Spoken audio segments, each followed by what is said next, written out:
Adam Biswanath Karbi লাইফলৈ স্বাগতম জনাইছোঁ আৰু সমূহ দৰ্শকক আদাব কেমি অৰ্থাৎ সুপ্ৰভাত জনাইছোঁ আৰু এই মুহূৰ্তত ৰাতিপুৱাৰ চাহ একাপৰ সৈতে 4 মিনিটত 25টাকৈ দেশ বিদেশৰ খবৰ শুনোৱা হওক অসমত আকৌ 6066 জনৰ দেহত ধৰা পৰে কোভিড পজিটিভ ৰাজ্যখনত শুক্ৰবাৰৰ দিনটোত কৰোনাত আক্ৰান্ত 81 জনৰ মৃত্যু বিধায়ক হিচাপে শপত ললে শিৱসাগৰৰ বিধায়ক অখিল গগৈয়ে যোৱাকালি পুৱা 11:19 বজাত বিধায়ক ৰূপে শপত ললে অখিল গগৈয়ে অপহৃত ONGৰ কৰ্মচাৰী ৰিতুল শইকীয়াক মুকলি কৰি দিলে আলফা স্বাধীনে গালেণ্ডৰ ম্যানমাৰৰ সীমান্তত থকা মন জিলাৰ চচাবস্তি মুকলি কৰি দিলে আলফা স্বাধীনে অখিল গগৈৰ পুত্ৰ নাচিকেতা আক্ৰান্ত হৈছে কৰোনাত শেহতীয়াকৈ কৰা পৰীক্ষাত তেওঁৰ পৰীক্ষাৰ ৰিজাল্ট আহিছে পজিটিভ বৰ্তমান হোম আইচোলেশ্যনত আছে নাচিকেতা জ্যেষ্ঠ সাংবাদিক ধ্ৰুৱ মহন্তক মুখ্যমন্ত্ৰীৰ প্ৰধান প্ৰেছ হিচাপে নিযুক্তি নৱজিৎ পাটগিৰিক OSD হিচাপে নিযুক্তি শুক্ৰবাৰে দুয়োকে প্ৰদান কৰা হয় নিযুক্তি হিলগুৰিৰ উত্তৰ বেংগল মেডিকেল কলেজত অগ্নিকাণ্ড হস্পিটেলখনৰ COVID-19 ICU ইউনিটত ঘটিছে এই অগ্নিকাণ্ড বৰপেটা জিলাৰ তাৰাবাৰী আৰক্ষীৰ বৃহৎ সফলতা তাৰাবাৰী আৰক্ষীৰ জালত পৰিছে 3টাকৈ প্ৰবঞ্চক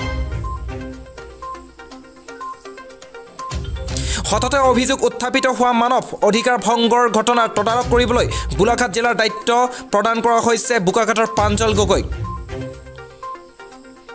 কৰোনা মহামাৰীয়ে সমগ্ৰ ভাৰতৰ লগতে অসমকো চানি ধৰা সংকটপূৰ্ণ সময়ত বিহালী বিধানসভা সমষ্টিৰ বিধায়ক তথা প্ৰাক্তন মন্ত্ৰী ৰঞ্জিত দত্তই তেওঁৰ নিজৰ দৰমহাৰ পৰা 1 লাখ টকা আগবঢ়াইছে বাক্সা জিলাৰ নৱনিযুক্ত আৰক্ষী অধীক্ষক ৰাজন সিঙক আজি আনুষ্ঠানিকভাৱে অভিনন্দন জ্ঞাপন কৰে BTD সাংবাদিক সন্থাই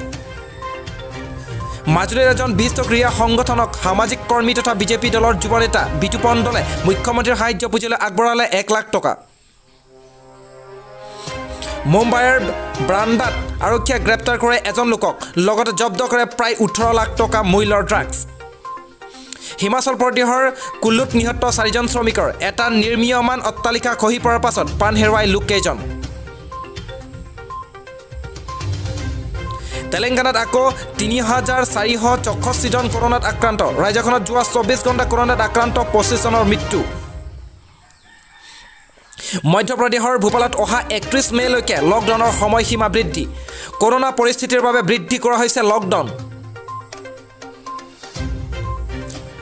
জম্মু কাশ্মীৰত পুনৰ 3848 জনৰ কৰোনাত আক্ৰান্ত ৰাজ্যখনত যোৱা 24 ঘণ্টাত কৰোনাত আক্ৰান্তৰ সংখ্যা 43 জনৰ অধিক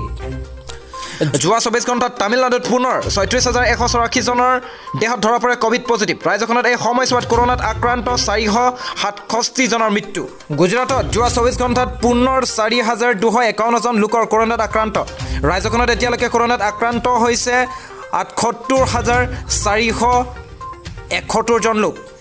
চুবুৰীয়া ৰাজ্য মণিপুৰতো প্ৰতিদিনাই বৃদ্ধি পাইছে কৰোনাৰ সংক্ৰমণ ৰাজ্যখনত শুক্ৰবাৰে 696 জনৰ দেহত ধৰা পৰে কোভিড পজিটিভ মহাৰাষ্ট্ৰত পুনৰ 29644 জনৰ দেহত ধৰা পৰে কোভিড পজিটিভ ৰাজ্যখনত যোৱা 24 ঘণ্টাত কৰোনাত আক্ৰান্ত হয় 555 জনৰ মৃত্যু ভূমিকম্পই শুক্ৰবাৰে জোকাৰি গ'ল চীনৰ ডালি এলেকা 6.1 প্ৰাবল্যৰ ভূমিকম্পন অনুভৱ হয় ডালিত উত্তৰাখণ্ডত আকৌ 3626 জনৰ দেহত ধৰা পৰে কোভিড পজিটিভ ৰাজ্যখনত এতিয়ালৈকে কৰোনাত আক্ৰান্তৰ সংখ্যা 3,07,566 জনলৈ পাইছে বৃদ্ধি যোৱা 24 ঘণ্টাত ৰাজস্থানত আকৌ 6225 জনৰ দেহত ধৰা পৰে কোভিড পজিটিভ এই সময়ছোৱাত ৰাজ্যখনত কৰোনাত আক্ৰান্ত 129 জনৰ মৃত্যু হয় কৰ্ণাটকৰ হবলীৰ বিভিন্ন প্ৰান্তত ধাৰাসাৰ বৃষ্টিপাত এই বৃষ্টিপাতৰ ফলত ঠাই ঠাই সৃষ্টি হয় কৃত্ৰিম বানৰ শুক্ৰবাৰে কেৰালাত নতুনকৈ 29,673 জনৰ দেহত ধৰা পৰে কোভিড পজিটিভ দিনটোত ৰাজ্যখনত কৰোনাত আক্ৰান্ত 142 জনৰ মৃত্যু